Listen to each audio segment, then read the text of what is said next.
Hello everyone.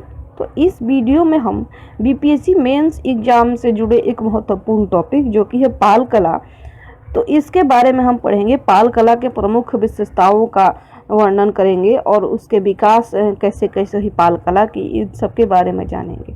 तो पाल कला, हर alternative कला से जुड़े प्रश्नों में पाल कला अवश्य पूछा जाता है बीपीएससी के मेंस में। तो पाल कला जो था वो उसके प्रमुख विशेषताएं क्या हैं। तो ऐसे सवाल ही बनते हैं पाल कला से कि पाल कला की प्रमुख विशेषताओं का वर्णन कीजिए, या पाल कला की आलोचनात्मक वर्णन कीजिए, या पाल कला में जो मूर्ति कला था उसे विशेष रूप से आपको व्याख्या करने के लिए आता है। तो इन सारे प्रश्नों को के हल आप इस एक ही वीडियो से कर सकते हैं। पूरे डिटेल में मैंने इस वीडियो में पाल कला के बारे में बताया है। तो आइए देखते हैं पाल कला से जुड़े कुछ महत्वपूर्ण विशेषताएं। तो पाल कला की विशेषता क्या थी कि पाल कला जो था वो, पाल कला की जो कला थी वो तीन तरह से बटी हुई थी। एक तो था मूर्ति कला, दूसरा था चित्रकला और तीसरा था स्थापत्य कला, यानी कि मूर्ति बनाते थे, चित्रकला बनाते थे, और स्थापत्य यानी कि आर्किटेक्चर से जुड़े कला उन लोगों के समय में जो था वो प्रसिद्ध था। तो पाल कला की का कहाँ से शुरुआत हुआ, तो बिहार और बंगाल के क्षेत्र में जो उस समय के तत्कालीन शासक थे 8वीं से 12वीं शताब्दी के मध्य में, तो उसी समय इस कला का विकास हुआ था। पाल शासकों के द्वारा इस कला का विकास किया गया था, इस वजह से इस कला को पाल कला भी कहा जाता है। इस कला में पत्थर और कुछ कांसे से बनी मूर्तियों का एक विशेष शैली का भी जन्म हुआ था और जिसका प्रसार बंगाल तक देखा जा सकता है। तो इस वजह से ये जो पाल कला था वो काफ़ी महत्वपूर्ण है। तो मूर्ति कला जो था वो, इसमें कांस्य और प्रस्तर यानी कि स्टोन से, पत्थर से मूर्तियां बनाई जाती थी, जिसके प्रवर्तक कौन थे, धीमन और बेमपाल। और बौद्ध मूर्तियों की प्रधानता इस समय थी। पालों के समय में जो थी वो बौद्ध मूर्तियों की प्रधानता बहुत ज़्यादा थी। हिंदू देवी देवताओं की भी कुछ मूर्तियाँ पाई गई हैं। चित्रकला जो था वो ताड़पत्र या दीवारों पर किया जाता था। तो स्थापत्य कला जो था वो ईंटों पर आधारित था, ईंट से बनाया जाता था। स्पेशली हम उदंतपुरी का एग्जाम्पल ले सकते हैं, नालंदा विश्वविद्यालय, विक्रमशिला विश्वविद्यालय और कई सारे चैत्यों और स्तूपों का निर्माण किया गया। तो ये स्थापत्य कला के अंतर्गत आता है। तो आइए पाल कला के इन सारे विशेषताओं को, अलग कलाओं को हम अलग अलग जानते हैं। तो बिहार और बंगाल में पाल शासकों का दीर्घ काल तक शासन रहा था। उनके समय में नालंदा, विक्रमशिला और उदंतपुरी कलात्मक गतिविधियों के केंद्र के रूप में खासे प्रसिद्ध थे। इस समय बौद्ध कला की छटा कुछ मध्यम हो चली थी, फिर भी पाल शासकों ने स्थापत्य कला, चित्रकला और मूर्ति कला को नई ऊंचाइयां प्रदान की। इसके उदाहरण पांडुलिपियों की चित्रकारियां और सराय टीले के भित्ति चित्र हैं। ऐसा देखने में मिला है कि इस समय अजंता शैली में चित्र बनाए गए थे, जिसके सर्वोत्तम नमूने नेपाल के शाही दरबार, रॉयल एशियाटिक सोसाइटी कलकत्ता, कला भवन काशी, महाराजा संग्रहालय बड़ौदा तथा बोस्टन संग्रहालय अमेरिका में सुरक्षित है। तो इस तरह से पाल कला की हम भूमिका में, आंसर में पाल कला की जो भूमिका हम देंगे सबसे पहले, उसमें इन लाइनों को हम ऐड कर सकते हैं। अब आते हैं पाल कला के स्थापत्य कला के बारे में। तो स्थापत्य कला की विशेषता क्या थी कि स्थापत्य कला के क्षेत्र में पाल शासकों की निर्णायक भूमिका रही है। इसके साक्ष्य सोमपुरी, उदंतपुरी और विक्रमशिला के महाविहार हैं। नालंदा में विभिन्न युगों से बने महाविहार, स्तूप और मंदिर देखे जा सकते हैं। भिक्षुओं को रहने के लिए आवास एक निश्चित योजना के आधार पर बने हुए हैं, जिसमें खुले आंगन के चारों ओर बरामदे हैं। इनके पीछे कमरे हैं जहाँ भिक्षु रहा करते थे। इमारतें 2 मंजिला थी और इनमें सीढ़ियाँ थी, सीढ़ियों की भी व्यवस्था की गई थी। अंतिचक के स्थान से प्राप्त विक्रमशिला महाविहार के अवशेष पालकालीन स्थापत्य की विशिष्टता को और भी स्पष्ट करते हैं। यहाँ से एक मंदिर और एक स्तूप के अवशेष मिले हैं, दोनों ही ईंट के बने हुए हैं। इनमें पत्थर और मिट्टी की बनी गौतम बुद्ध की विशाल मूर्तियां हैं। दीवारों के बाहरी हिस्से पर मिट्टी के तख्तियों से सजावट किया गया है। इन पर बौद्ध धर्म और वैष्णव धर्म दोनों का ही प्रभाव है। सामान्य जीवन के दृश्य भी इस पे उकेरे गए हैं। तो यह है पाल कला के स्थापत्य कला की कुछ विशेषताएं। और पाल कला में मूर्ति कला का विकास कैसे हुआ, तो पाल युग में पत्थर और कांसे की मूर्तियों के निर्माण की एक उन्नत शैली का विकास बिहार प्रदेश में, जिसका क्रमशः विकास बंगाल में भी दिखाई पड़ता है। कांस्य प्रतिमाओं के निर्माण में निर्णायक देन राजछतक धीमन और उनके पुत्र वीठपाल की रही, जिन्हें दो महान पाल शासकों धर्मपाल और देवपाल का संरक्षण प्राप्त था। नालंदा और कुकरिहार से प्राप्त कांस्य प्रतिमाएं इस तथ्य की ओर संकेत करती हैं कि कांस्य प्रतिमाएं सांचे में ढाली जाती थी। नालंदा के मंदिर स्थल संख्या 13 से प्राप्त अवशेष धातु के गलाने और उसे सांचे में ढालने के प्रमाण प्रस्तुत करते हैं। नालंदा से प्राप्त नमूने देवपाल के समय के हैं, जबकि कुकरिहार से प्राप्त मूर्तियां बाद की हैं। लेकिन इनकी खास विशेषता यह है कि दोनों मूर्तियों का निर्माण एक ही शैली में हुआ है। इसके अतिरिक्त फतेहपुर, अंतिचक और इमादपुर आदि से भी कुछ मूर्तियां, कांसे के बने हुए स्तूपों के मॉडल और कुछ बर्तन प्राप्त हुए हैं। मूर्तियां अधिक मात्रा में मिली है, जिसमें अधिकांश का संबंध बौद्ध धर्म से है। बुद्ध, बोधिसत्व, अवलोकितेश्वर, मंजूश्री, मैत्रेय, तारा जमला और हथग्रीव को इन मूर्तियों में दर्शाया गया है। हिंदू देवी देवताओं में मुख्यतः सूर्य, विष्णु, बलराम, गणेश और उमा महेश्वर की मूर्तियां हैं। तो ये आप फिगर में देख सकते हैं पाल कालीन कुछ मूर्तियों के अवशेष। अब प्रस्तर मूर्ति क्या थी? तो मूर्ति कला थी कि कांस्य और प्रस्तर से मूर्तियां बनाई जाती थी, ब्रॉन्ज और स्टोन से। तो प्रस्तर मूर्तियों की विशेषता ये थी कि पाल शासकों के काल में पत्थर की मूर्तियां भी काफी मात्रा में बनी थी। ये मूर्तियां संथाल, परगना, मुंगेर और गया से प्राप्त काले बेसाल्ट पत्थर की बनी हुई हैं। इन पत्थरों को संथाल, परगना और कैमूर की पहाड़ियों से प्राप्त किया गया है। पालकालीन पत्थर की मूर्तियां भी कलात्मक सुंदरता का उत्तम उदाहरण प्रस्तुत करती हैं। सामान्यतः इन मूर्तियों में शरीर के अगले भाग को दिखाने की चेष्टा जान पड़ती है। कुछ ऐसी ही मूर्तियां मिली हैं जिनमें उतना ही कुशलता से उनके पृष्ठ भाग को भी उत्कीर्ण किया गया, यानी कि ज्यादातर मूर्तियां ऐसी मिली हैं जिनमें अग्रभाग को दिखाने की चेष्टा जान पड़ती है, यानी अग्रभाग को ही ज्यादातर अच्छे से दिखाया गया। लेकिन कुछ ऐसे भी मूर्ति मिले जिनमें पीछे के भाग को भी अच्छे से उत्कीर्ण किया गया है। प्रस्तर मूर्तियों में अधिकांश बौद्ध धर्म से ही संबंधित है, यानी कि पत्थर की मूर्तियां अधिकतर बौद्ध धर्म से या बुद्ध से जुड़ी ही बनाई गई थी। पत्थर की मूर्तियां भी अधिकतर बुद्ध एवं उनके विभिन्न रूपों की है, यथा मंजूश्री, अवलोकितेश्वर तथा बोधिसत्व आदि। इसमें बुद्ध के जीवन को जीवंत करने की कोशिश की गई, जैसे उनका जन्म, ज्ञान प्राप्ति, प्रथम धर्मोपदेश की प्रस्तुति एवं निर्माण आदि। इसके बाद विष्णु की भी मूर्तियां हैं। जैन धर्म एवं शैव मत से संबंधित भी कई मूर्तियां मिली हैं। कलाकारों ने अपने शिल्प में अधिकांशतः बौद्ध धर्म से गुरु गरिमा को समेटने का प्रयास किया है, तथापि इनमें वह सहज सौंदर्य नहीं दिखता है जैसे गुप्तकालीन मूर्तियों में था।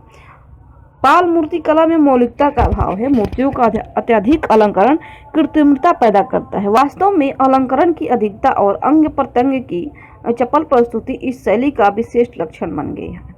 देव मूर्तियों में भी मानवीय सौंदर्य को आकर्षक ढंग से उकेरने का काम किया गया है। इन मूर्तियों पर भी तंत्रज्ञान का व्यापक प्रभाव पड़ा है। इसके कारण पुरुष मूर्तियों में भी नारी सुलभ कामनीयता के दर्शन होते हैं। सभी मूर्तियां अत्यंत सुंदर है और कला की परिपक्वता को दर्शाती हैं। अलंकार की अधिकता इन्हें और भी आकर्षक बनाती है। तो ये है मूर्ति कला से जुड़े कुछ विशेष तथ्य पाल कला में जो मूर्ति कला थी। इससे अक्सर अलग से सवाल भी पूछा जाता है कि पाल कला में मूर्ति कला की विशेषता को बताइए। तो इस प्रश्न के लिए आप इन सारे लाइंस को अपने आंसर में जोड़ सकते हैं। अब जो अगला उनका कला था वो था चित्रकला। पहले तो था मूर्ति कला। तो मूर्ति काल में हमने देखा कि कांस्य और पत्थर के मूर्तियां बनाए जाते थे। अब उनके चित्रकला की क्या विशेषता थी? तो पालकालीन चित्रकला के अध्ययन के लिए कुछ पांडुलिपियां उपलब्ध हैं जिनमें तालपत्रों पर चित्रकारियां की गई हैं। इसके अतिरिक्त लघु चित्र और भित्ति चित्र के भी नमूने पाए गए हैं। महेंद्रपाल और रामपाल के शासन में बौद्ध ग्रंथ प्रज्ञा परमिता के जो संस्करण तैयार हुए थे उनमें भी ऐसी ही चित्रकारियां की गई थी। इसके अतिरिक्त अष्ट सहस्त्रिका, प्रज्ञा परमिता तथा पंचरक्षा में इसी प्रकार की चित्रलिपियां मिलती हैं। इन चित्रलिपियों पर तांत्रिक प्रभाव अधिक दृष्टिगोचर होता है। साथ ही इसमें बुद्ध के जीवन से संबंधित घटनाओं, महायान संप्रदाय के देवी देवताओं तथा जातक कथाओं पर आधारित दृश्य का चित्रण किया गया है। इन्हें बनाने के लिए उच्च कोटि के तालपत्र पर प्राथमिक रंगों का व्यवहार किया गया है। तत्पश्चात उन पर हरे, भूरे, हल्के गुलाबी और बैंगनी रंगों से चित्रकारी की गई है। नालंदा से प्राप्त इन पांडुलिपियों के चित्रकारियों के विशिष्ट विशिष्टता उनका उत्कृष्ट स्नायविक रेखांकन, ललित एवं रैखिक अलंकृत शैली है। इन पर अजंता की शास्त्रीय चित्रकला एवं पूर्वी भारतीय इंद्रियासक्त भाव का प्रभाव है। इनकी नाक नुकीली तथा आंखें दोहरी वक्राकार है, जिनमें स्नायविक तनाव दृष्टिगोचर होता है। तो ये चित्रकला की कुछ पालकालीन चित्रकला की विशेषताएं हैं। नालंदा महाविहार के मुख्य अवशेषों में प्रवेश के लिए बनाए गए मार्ग के निकट स्थित इस टीले का पूर्ण उत्खनन अभी नहीं हुआ है, फिर भी यह स्पष्ट होता है कि यहाँ से ईंटों से बना एक आयताकार स्तूप रहा होगा। इस स्तूप के प्रतिमा पीठ पर ढेर सारी चित्रकारियां मिलती हैं। नालंदा का भित्ति चित्रों के निर्माण के लिए की प्रेरणा अजंता और बाघ की गुफाओं से ली गई है। चित्रों को बनाने से पूर्व सर्वप्रथम पाषाण प्रतिमा के पीठ पर चूने की परत चढ़ाई गई है, फिर रंगों का प्रयोग किया गया है। रंगों के लिए लाल, पीले, सफेद, काले एवं नीले रंगों का प्रयोग किया गया है।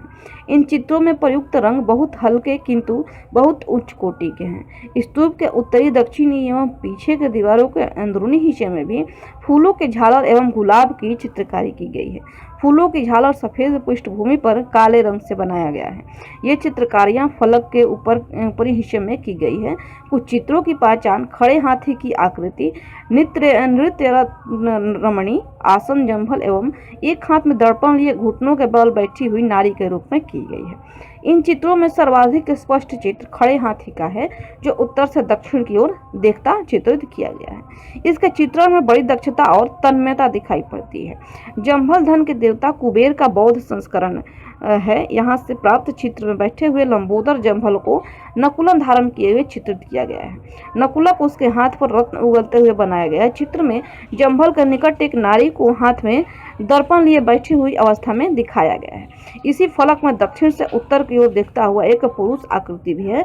एक दूसरी विशिष्ट कृति बुद्ध प्रतिमा के पीठ पर अंकित की गई है, जिसमें सरपट दौड़ते हुए घोड़े को दिखाया गया है तथा 3 पंक्तियां उत्कीर्ण की गई है।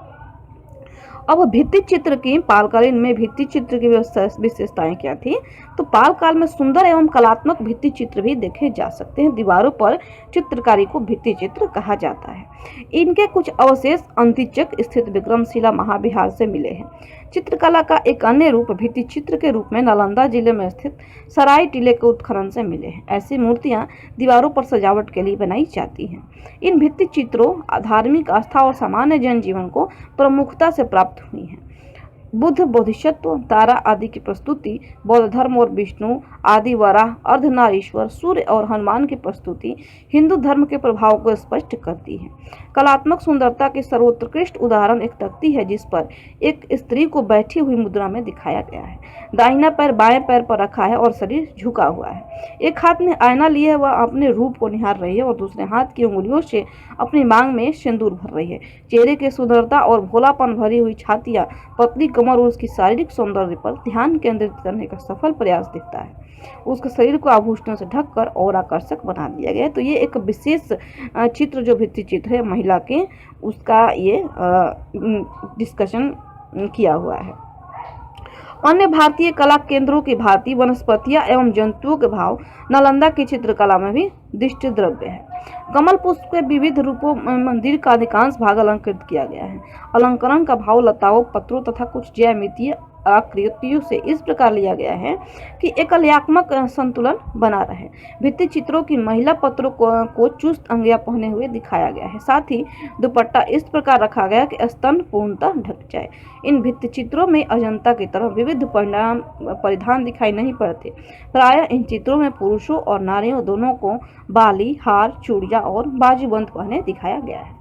ऐसा प्रतीत होता है कि चित्रों को काले रंगों से भरने का प्रयास किया गया है। अब पाल कला की कुछ विशेषताएं। तो पाल कला के अधिकांश चित्र पोथियों तथा पट्ट चित्रों के रूप में प्राप्त होते हैं। ताड़पत्र, भोजपत्र आदि की पोथियां बनाकर इनमें चित्र उकेरे गए हैं। दूसरा है कि मुख्य रंगों में लाल, पीला, काला, गुलाबी तथा बैंगनी रंग आदि को स्थान दिया गया है।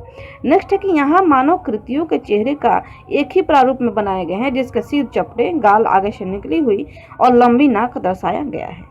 नेक्स्ट है कि इन चित्रों को काले रंग से भरने का प्रयोग किया गया। ऐसा प्रतीत होता है कि इनको भरने में तुलिका की जगह नोकदार नीब का प्रयोग किया गया है। इन चित्रों के रेखाओं में प्रवाह को चिखाया गया है, लेकिन क्रमिक उतार चढ़ाव नहीं दिखता है। चित्रों में मुख्य रूप से बुद्ध एवं बोधिसत्व को स्थान दिया गया है। कहीं कहीं चित्रों में बौद्ध तंत्रवाद संबंधित चित्र भी दिखाया गया है। लोक जीवन के तहत वे मनोरम दृश्य प्राप्त नहीं होते जो पूर्वकालीन चित्रों में प्राप्त होते हैं। अब पाल कला की सीमाएं क्या थी, यानी कि अगर आपको आलोचनात्मक प्रश्न पूछता है तो उसमें आप इन सारे फैक्ट्स को, इन सारे लाइन्स को लिख सकते हैं। तो पाल कला अपनी कांस्य मूर्तियों के लिए विशेष रूप से ख्याति प्राप्त है, लेकिन कांसे से सांचे को ढालने की इस तकनीक पर कुछ एक कलाकारों का एक ही अधिकार था। इन कलाकारों में हम धीमन और भितपाल के अलावा किसी तीसरे का नाम नहीं सुनते हैं। कारण यह है कि पाल शासकों ने इन्हीं दो कलाकारों को संरक्षण दिया होगा और इस कला को आगे बढ़ाने का प्रयास नहीं किया होगा। यह भी संभव है कि निरंतर राजनीतिक संघर्षों में उलझे रहने के कारण उन्हें कलात्मक गतिविधियों में रुचि के बावजूद इस पर ध्यान देने का मौका नहीं मिला हो।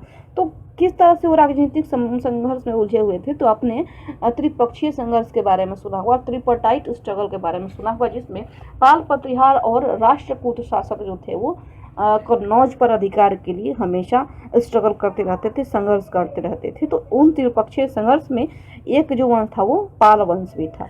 तो इसी तरह से वो राजनीतिक संघर्ष में उलझे रहते थे और शायद उन्हें कलात्मक गतिविधियों में रुचि के बावजूद उस पर ध्यान देने का मौका नहीं मिला होगा। पर स्तर मूर्ति कला में कुछ अपवाद को छोड़ दिया जाए तो सिर्फ आगे के भागों को ही अच्छी तरह से निर्माण किया जाता था। अत्यधिक अलंकरण के कारण इन मूर्तियों में कृत्रिमता भी आ गई है, यानी कि बहुत ज़्यादा अलंकरण किया गया है मूर्तियों को और सिर्फ कुछ मूर्तियों को छोड़कर आगे के भागों को दिखाने का ज़्यादा प्रयास किया गया है। पत्थर पर पॉलिश करने की तकनीक भी मौर्य कला के समान उत्कृष्ट नहीं है। इन मूर्तियों में गुप्त कला की सादगी का अभाव है। चित्रकला की बात करें तो अजंता और एलोरा के गुफा चित्रों से कुछ समय रखने के बावजूद इनमें उत्कृष्टता नहीं दिख पाती जो इन्हें कालजीवी बना पाती। निष्कर्ष हो किसी भी आंसर का तो हम निष्कर्ष हमेशा पॉजिटिव ही रखेंगे। कुछ आलोचनाओं को देने के बाद हम इसके निष्कर्ष को पॉजिटिव तरीके से एंड करते हैं। तो निष्कर्ष में हम ये लिखेंगे कि इन सीमाओं के बावजूद पाल कला में जिस कला शैली का जन्म हुआ उसे ही मध्यकालीन कला की पूर्व शैली कहते हैं। पाल कला ने न तो केवल भारत ही नहीं बल्कि दक्षिण पूर्व एशिया की कला को भी प्रभावित किया था। कहा जाता है कि तिब्बत का प्रथम विहार उदंतपुरी की स्थापत्य कला के आधार पर बना था और दक्षिण पूर्व एशिया के बहुत सारे महाविहार सोमपुरी विहार से प्रभावित थे। इस प्रकार हम कह सकते हैं कि पाल कला भारतीय कला के इतिहास में महत्वपूर्ण स्थान रखता है। पाल कला सांस्कृतिक संगम और धार्मिक सहिष्णुता की दृष्टि से भी पाल कला का अपना महत्वपूर्ण स्थान है। तो ये रहा पाल कला की विशेषता और उसके विकास का वर्णन। उम्मीद करते हैं आपको ये वीडियो पसंद आया होगा। वीडियो देखने के लिए आपका बहुत बहुत धन्यवाद। अगर आप लोगों में से कोई इंग्लिश मीडियम के स्टूडेंट भी हैं तो मुझे कमेंट सेक्शन में ज़रूर बताइएगा ताकि मैं इंग्लिश में भी इस पाल कला के विशेषताओं के वीडियो को ला सकूं।